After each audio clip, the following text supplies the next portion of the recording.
There's something I want to bring up Miguel Cabrera because obviously last night he hit his home run. And what I love about the play-by-play call. And a base hit. Yes. What I love about the play-by-play call from Dan Dickerson is that Dan Dickerson, just perfect. He pointed out how many career home runs he had. It sounds so much better to say number 511 than number 4. Yeah. I was like, it was funny because I listened to that and I'm like, attaboy, Dan. Because that's what this is about. It isn't about, we were there for his first or his second. He hit on a Thursday afternoon. We were at the game. I think it was his first of the year. It may have been his first of the year. And, but just to see that he still got it. And well, that was a vintage Miggy home run.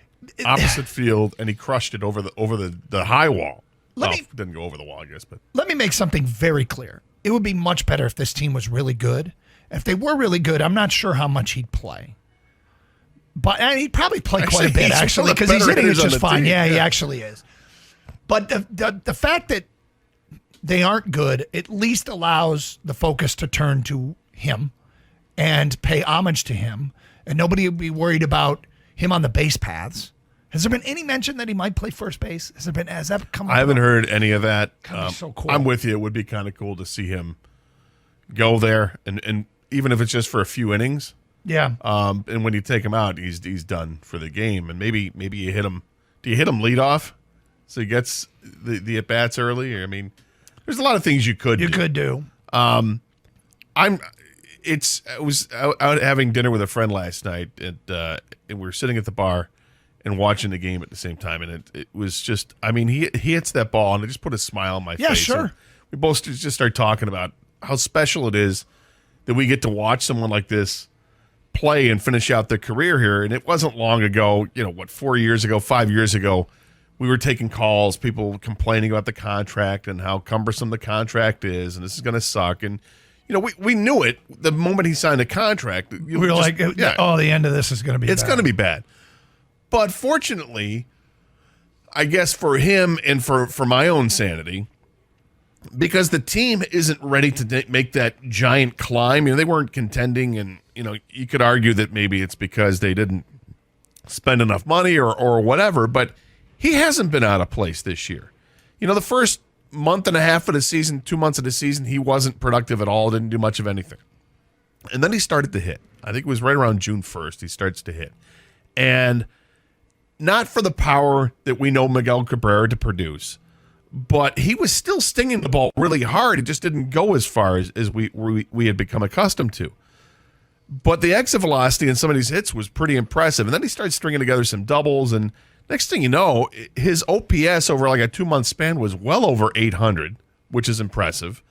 And he had raised his average up from like the high 180s into the respectable 250s, which I think is where it kind of sits right now. And the home run he hit last night, vintage Miggy, opposite way, 400 feet. And you knew when he hit it that it had a chance to get out. It wasn't like, oh, that's just a fly ball to right center field. He crushed it and follows that up with more typical vintage Miggy, seeing eye single between the shortstop and a third baseman on the pull side. And it's just great. Just puts a smile on your face. And then, I come home and I'm watching, of course, the game's in delay now. And they start playing the Miggy special that they did. And they did a fantastic job with that, getting all these former teammates and just baseball icons talking about him. And you start to get nostalgic about it. And then it starts to hit you. This is it, man. Yep. This is it. Thursday, Friday, Saturday, Sunday. It's done. And I'm glad that he's finished off his career this way, where he's actually contributing and he's hitting. Unfortunately, it's to a team that's below 500 baseball team, but it's to a team that has improved this season, and he's been part of it. Yeah, and the fun-loving Miggy, and I've seen that special, and the highlighting of how much fun he had all the time, and it came out on the field. He had a playfulness to him, but it kept everybody fresh. It kept everybody fresh all the time, and he'll be missed. And I mean, all you got to say is, since we've been born, one person has won a Triple Crown. Yeah. And we weren't born yesterday. No.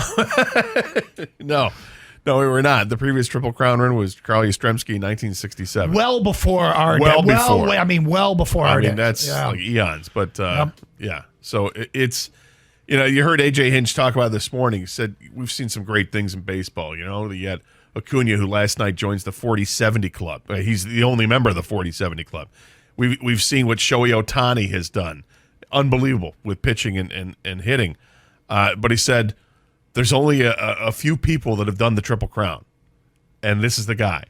And you've seen a bunch of different milestones. And when you mentioned the 511 last night, the home run number 511, I'd forgotten that he was that close to moving up another notch on the 500 home run club, because there's multiple guys that have 512, and he could join that group, which would be cool. I think it's former Tiger Eddie Matthews and Ernie Banks, I think, at 512. So I hope he hits another one out of the ballpark for the fans over the weekend when the place is packed.